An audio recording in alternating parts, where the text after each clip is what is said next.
Hello. I thought I knew my wife of 11 years until I caught her laughing with another man at our favorite cafe. The note I left her was simple: don't come home. What she did next shattered any respect I had left. But she wasn't ready for how a man who builds skyscrapers handles betrayal. By the time I was done, both their worlds would collapse, and I'd be watching from solid ground. My name is Adrian Steele. I'm 43, a senior architect at Thornton and Associates, one of Boston's premier architectural firms. For 11 years, I believed I had a rock-solid marriage with Jennifer, my photographer wife. We chose careers over children.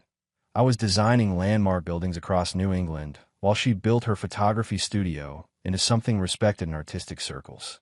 That Tuesday in April started as one of my best professional days. After a heated 3-hour meeting where I refused to compromise on my vision for the Richardson Museum expansion, the board unanimously approved my design. The CEO himself shook my hand, saying, "This is why we hired you, Steele. You don't back down when you know you're right." Riding that victory, I decided to surprise Jennifer. I've been neglecting her lately with this project, and it was time to reconnect. I picked up lilies from Giovanni's, her favorite since our honeymoon in Italy, and headed to her studio in the Arts District. She left early. Megan, her assistant, said with a strange hesitation, "Meeting a client at Cafe Luciana." She paused, then added, "Some gallery owner. She's been meeting him a lot lately." Something in her tone sent a cold current down my spine. I thanked her and walked the 6 blocks to the cafe, my pace quickening with each step. The moment I pushed through the door, the world shifted. There in a corner booth sat Jennifer, with a well-dressed man about my age. Her hand wasn't just resting on his arm. Her fingers were intertwined with his. She laughed at something he said, leaning forward in a way that was unmistakably intimate. I recognized that laugh. It was the one that used to be reserved for me. For a moment, I stood frozen, the lilies gripped in my hand.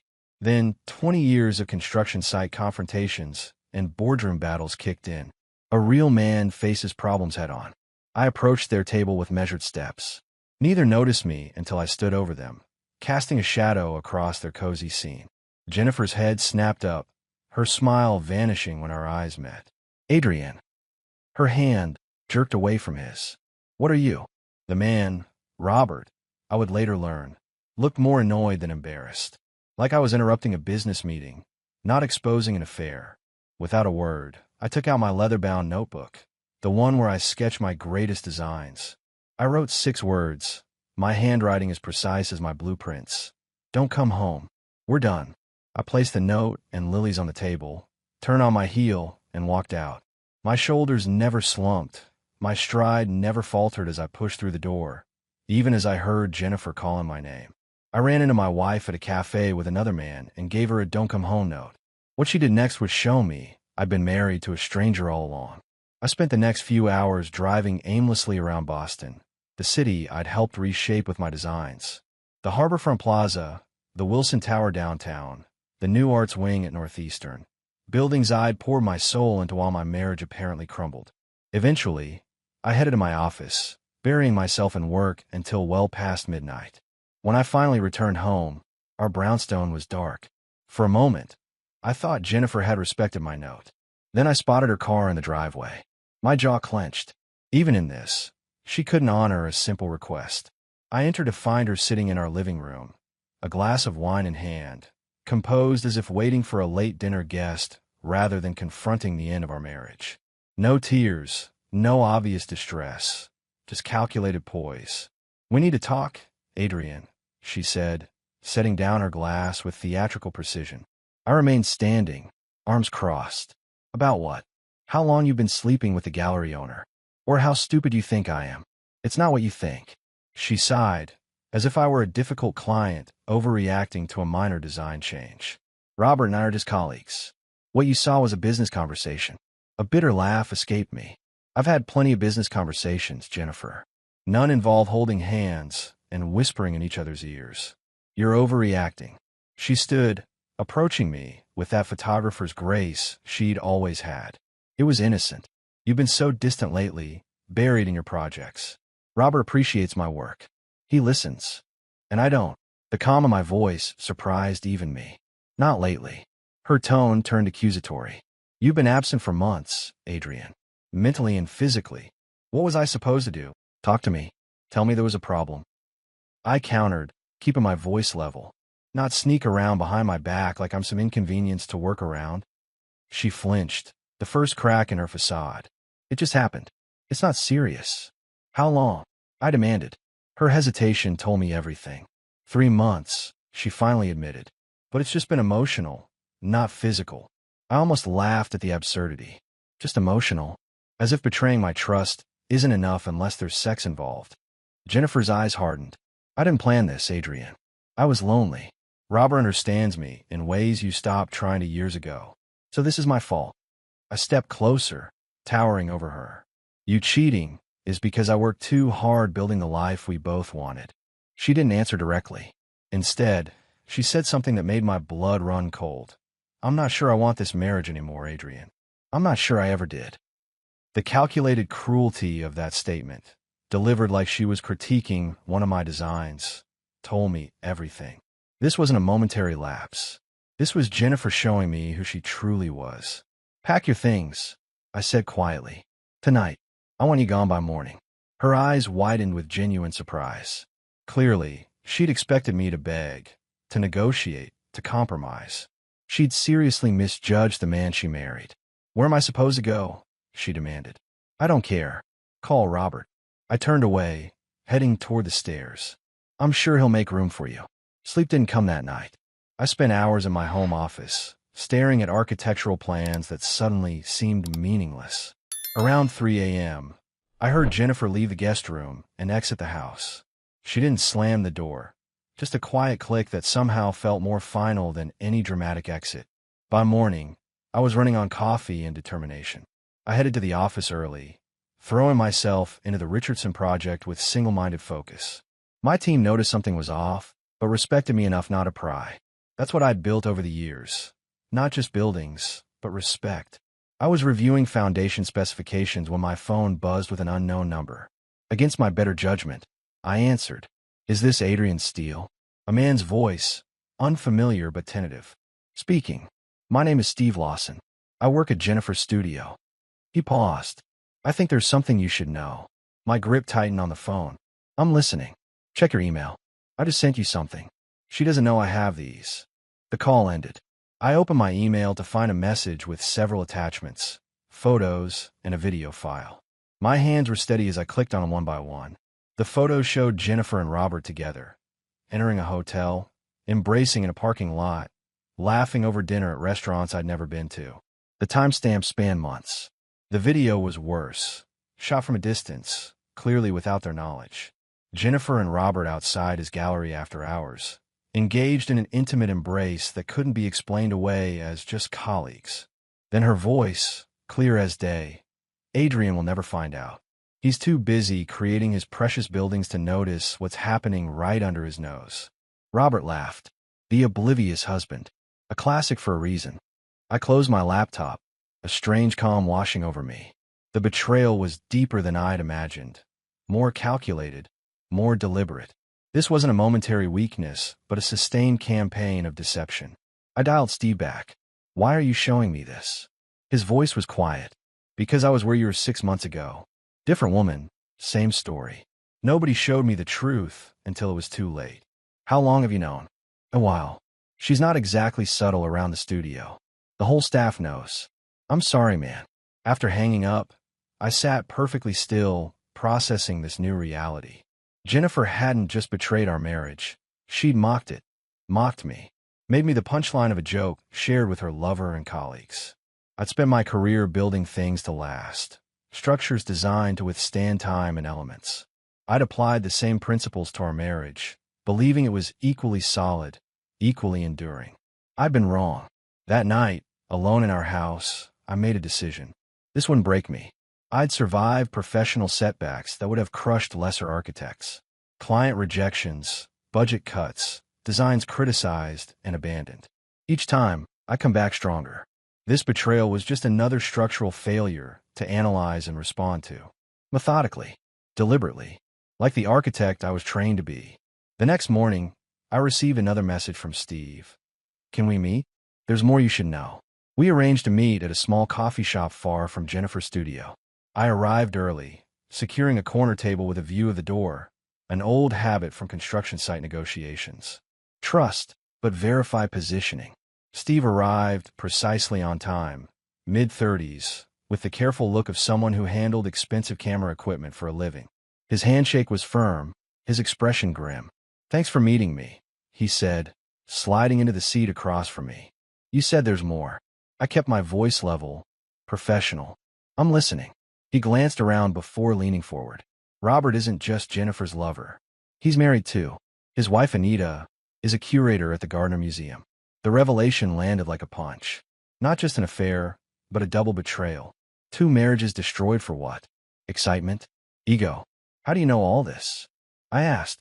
Steve's expression hardened. "Because Jennifer keeps bragging about it to my girlfriend Megan, her assistant. How they're being so clever, meeting right under everyone's noses. How they have this system worked out to keep both you and his wife in the dark." "A system," I repeated, the architect in me noting the irony of their careful planning. "Alibis, cover stories, deleted texts. They've been at it for months." I nodded slowly, processing this new information. "Why are you really telling me this, Steve? You barely know me." He stared into his coffee. "My ex-wife pulled the same stunt 3 years ago. Nobody warned me, even though half our friends knew. By the time I figured it out, she'd moved her boyfriend into our house while I was on a business trip." He looked up, meeting my eyes. "No one deserves that humiliation." A moment of silent understanding passed between us. A brotherhood of betrayed men. "Robert's wife," I said finally. "Does she know?" "I don't think so." Jennifer joked about how clueless she is, focused on her museum career while her husband appreciates other works of art. His disgust was evident. "Do you have any way to contact her?" Steve hesitated, then nodded. "Through the museum, probably." "You thinking of telling her? Wouldn't you have wanted someone to tell you?" I asked. He didn't answer directly. Instead, he pulled out his phone, showing me more evidence. Screenshots of texts between Jennifer and Megan discussing meeting locations, alibis, inside jokes about me. "She's not who you thought she was, man."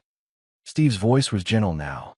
"And from what Megan says, this isn't ending anytime soon. They're talking about a trip to New York next month, supposedly for a gallery showing, actually for a romantic getaway."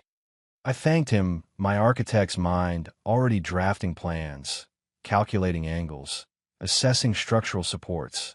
Except now, I was planning the dismantling of the life Jennifer had so carefully constructed with her lies. As we parted ways, Steve offered a final thought. "For what it's worth, everyone at the studio thinks you got a raw deal. Jennifer's talented, but what she's doing to you, it's wrong." I nodded, shook his hand, and walked away, my steps purposeful. I had blueprints to draw up, blueprints for accountability. Jennifer texted that evening. "Need to pick up more of my things tomorrow. Will you be home?"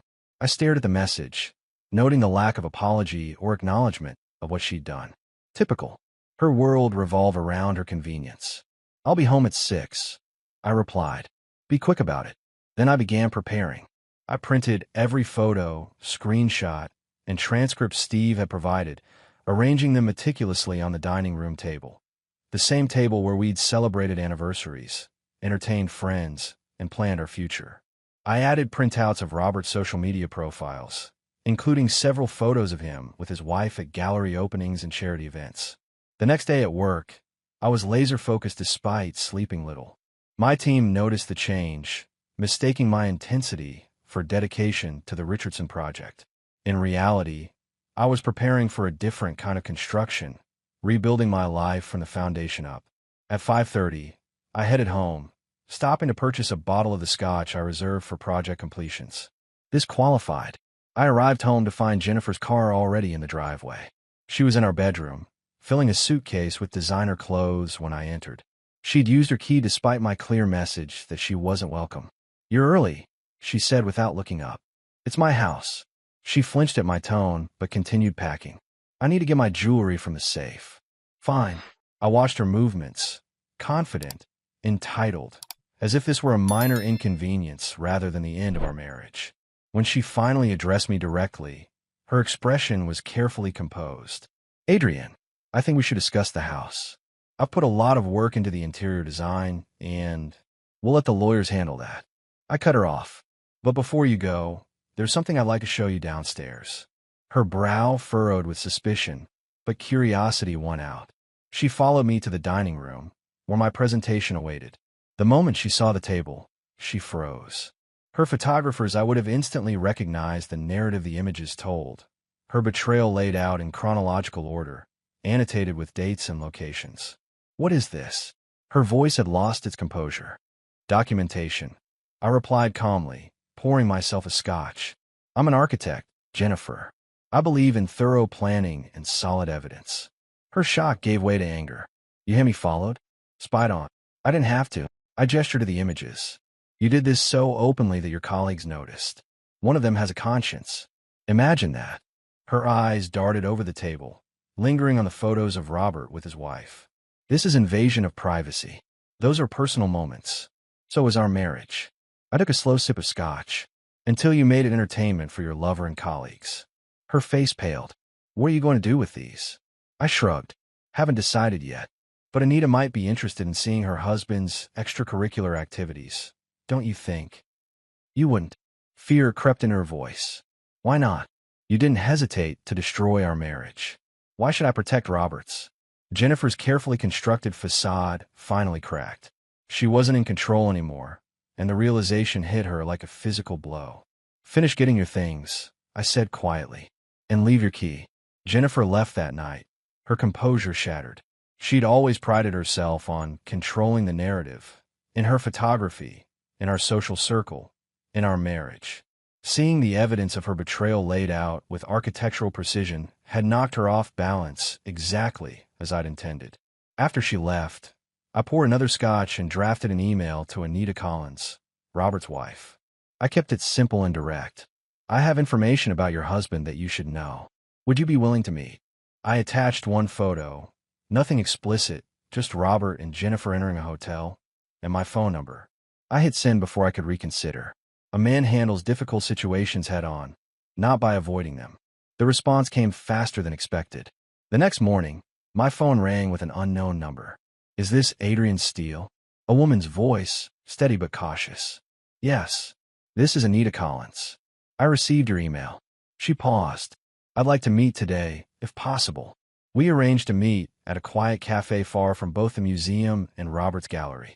I arrived early, securing a corner table with good privacy. Anita was punctual, a tall, elegant woman with a curator's attentive eyes. She carried herself with dignity, though the tension in her shoulders was evident. Thank you for meeting me, I said, standing to greet her with a firm handshake.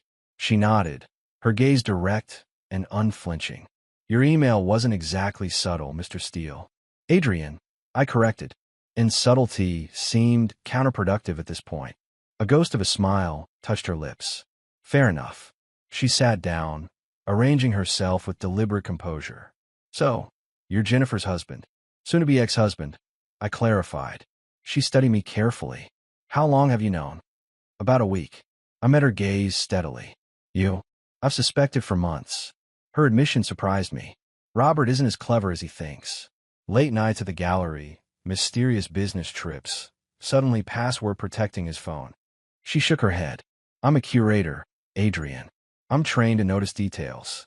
Why haven't you confronted him? She sighed. I needed evidence, not just suspicions. My father was a lawyer, taught me never to enter a battle unprepared.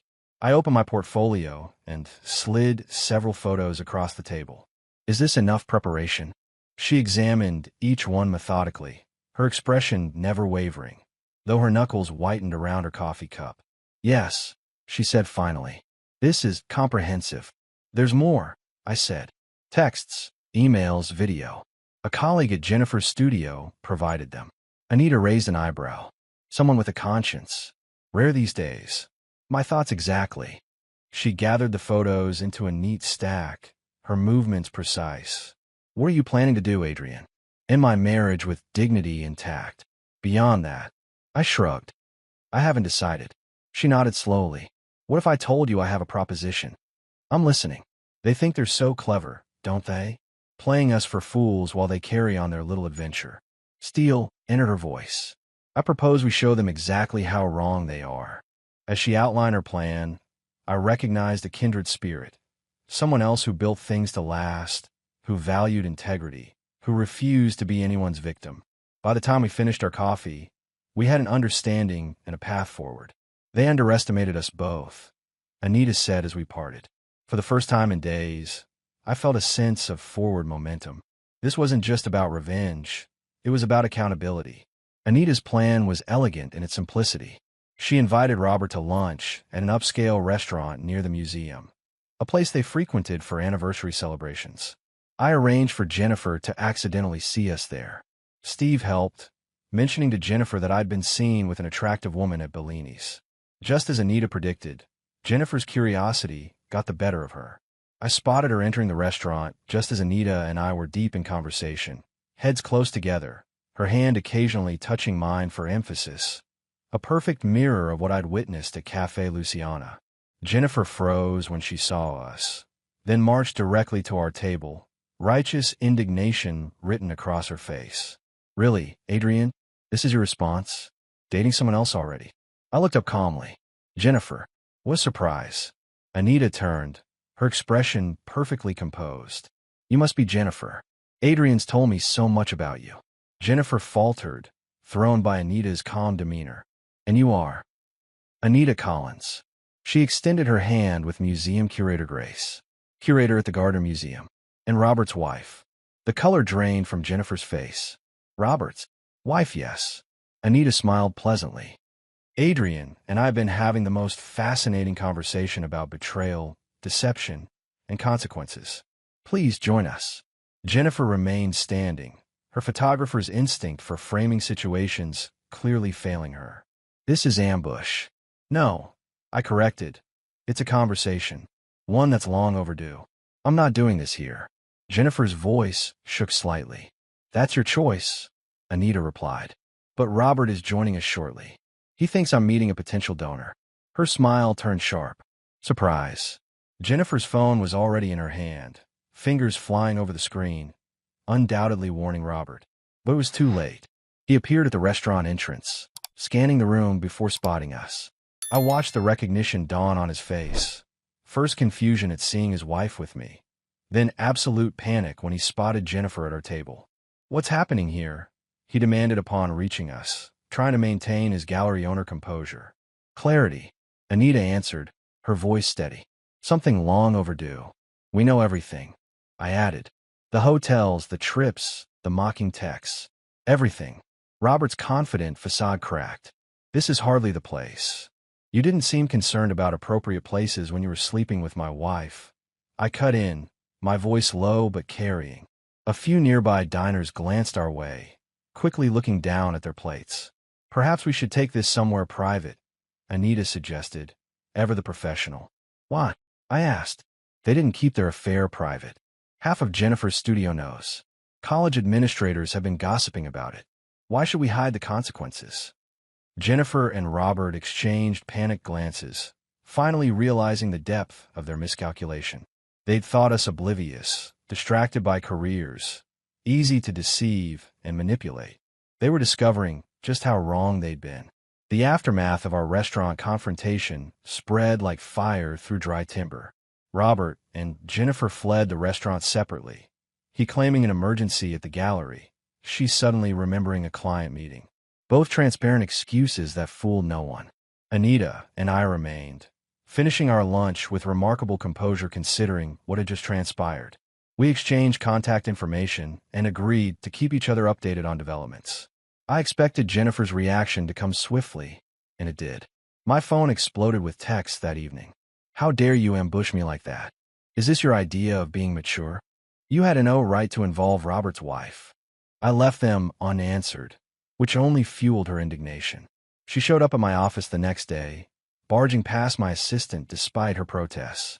"You've gone too far, Adrian," she fumed, closing my office door behind her. I remained seated, calmly working on the Richardson plans. "Have I? Or have I simply responded appropriately to your betrayal? You're trying to destroy my life." Her voice rose, the composure she normally maintained for clients completely absent. I finally looked up. "No, Jennifer. I'm simply making sure you face the consequences of your choices." Something you clearly didn't anticipate. What do you want from me? Desperation crept in her tone. Nothing. The simplicity of my answer clearly unsettled her. I don't want anything from you anymore. She slumped into the chair across from my desk. Robert's wife has frozen their accounts. She's filed for divorce. His gallery investors are getting nervous. Actions have consequences, I replied, returning to my blueprints. The gallery was going to show my work next month. This could ruin my career. I put down my pencil. You should have considered that before you decided to sleep with him. Before you mocked me to your colleagues. Before you made a fool of me. Jennifer's expression shifted from anger to calculation. I recognized it from our negotiations over house renovations. I made a mistake, Adrian. A terrible mistake. But do we really need to destroy everything we built? I almost admired her audacity. There is no anymore, Jennifer. You demolished that when you chose Robert. He ended things with me this morning, she admitted. Said he needed to focus on saving his marriage. I laughed without humor. And now you're back to your second choice? That's not how this works. I never meant to hurt you, she tried again. But you did. Deliberately and repeatedly. I returned to my work, dismissing her. My lawyer will contact you about the divorce arrangements. I suggest you find a new gallery to display your work. After she left, I received a text from Anita. Robert's begging for another chance. Promising therapy, transparency, the works. He's terrified about the gallery's reputation. I replied, Jennifer just left my office. Suddenly remembered our marriage after Robert dumped her. Her response came quickly.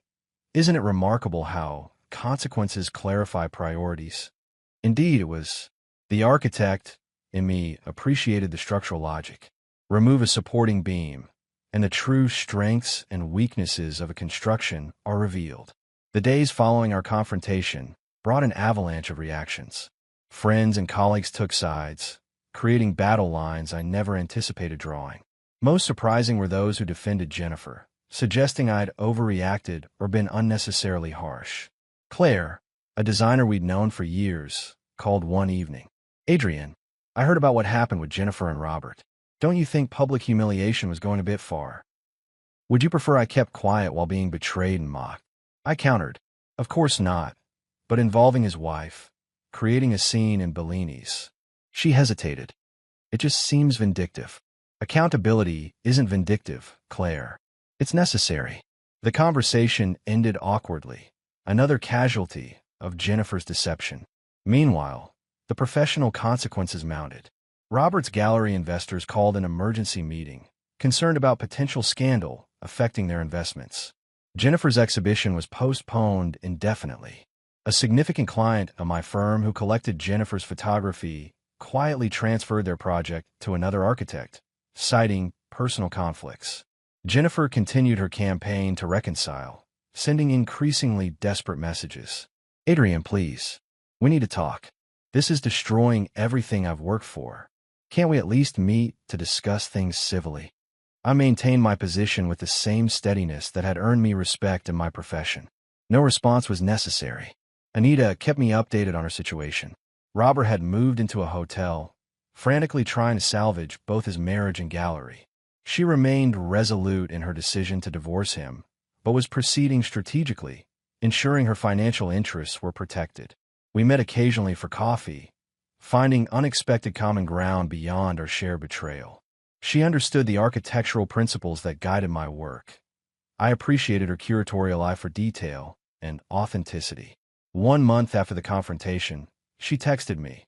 Robert's gallery board asked for his resignation today. Apparently, sleeping with photographers whose work you represent violates professional ethics. Who knew? I replied.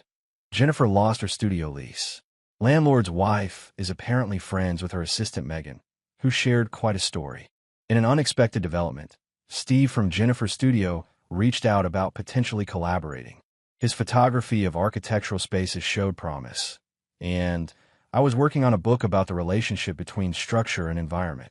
It was refreshing to build something new from the ashes of betrayal. For the first time since discovering Jennifer's affair, I felt the heaviness lifting. I'd faced the structural failure, assessed the damage, and was now designing something stronger, more authentic, a life built on integrity rather than illusion. 6 months after discovering Jennifer's betrayal, I stood in my newly redesigned living room, surveying the changes. Gone were the carefully curated art pieces Jennifer had selected, replaced with architectural photographs from Steve's portfolio and a few select pieces from emerging artists Anita had recommended. The divorce had finalized quickly once Jennifer realized I wouldn't budge. Her lawyer made noise about claiming half the house, but retreated when my attorney countered with the evidence of her affair and its potential impact on her already damaged reputation. I'd thrown myself into the Richardson Museum project, producing some of my best work. The client had noticed, commenting, "There's something different about these designs, Adrian. They're bolder, more authentic." He was right. Facing betrayal had stripped away pretense, leaving only what was genuine. I applied that lesson to my architecture, creating spaces that were honest in their purpose and structure. My phone buzzed with a text from Anita. "Exhibition opening tonight. Still need a +1. Interested?" We developed an unexpected friendship over the months, occasionally meeting for dinner or gallery showings. Nothing romantic. We were both too raw for that. But something equally valuable: mutual respect and understanding. I texted back, "Pick you up at 7.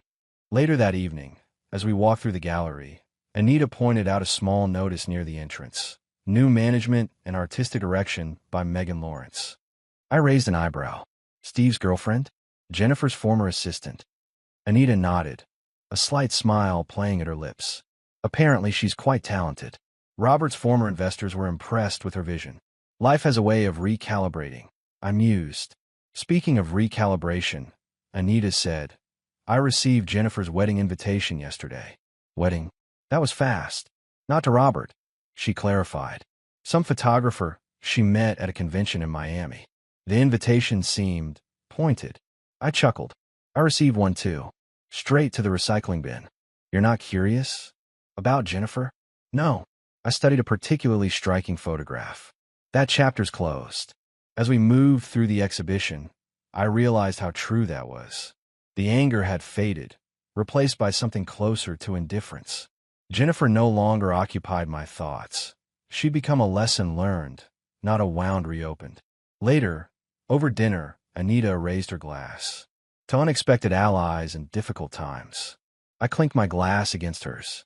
"And to building something better from the foundation up." She studied me thoughtfully. "You really have moved on, haven't you?" "I'm an architect," I replied simply. "When a structure fails, you don't keep revisiting the collapse. You learn from it, then design something stronger." Driving home that night, I reflected on the journey of the past 6 months. The betrayal had nearly broken me, but instead it had revealed strengths I hadn't known I possessed. The pain had been real, the anger justified, but they no longer defined me. I had designed and built a new life, one with stronger foundations, clearer lines, and more authentic connections. One where I no longer wondered about what Jennifer was doing or why she had chosen to betray me. That, I realized, was the truest form of moving forward. Bye.